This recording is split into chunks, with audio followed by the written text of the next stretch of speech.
Assalomu alaykum hammaga. Agar sizning kompyuteringiz sekin ishlayotgan bo'lsa, bu video aynan siz uchun. Bu usul juda oddiy va hamma qila oladi.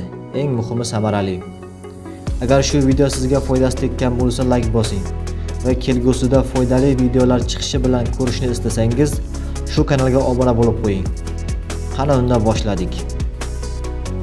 Klaviaturadan Ctrl Shift S tugmasini birgalikda bosamiz. Dispetcher zadach mana ochildi. Agar kimdadir o'xshamagan bo'lsa, sichqonchani pastga olib tushib, dispetcher zadach bo'limiga kiramiz. Mana ochildi. Kattalashtirib olamiz. Bu yerda chap tomonda avtozagruska приложение bo'limiga o'tamiz. Ko'rib turganingizdek, menda hammasi отключено. Agar sizda qaysidir biri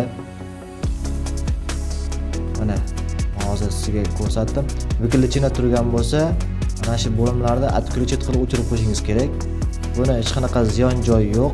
Faqatgina kompyuteringizning tezlashishiga yordam beradi xolos.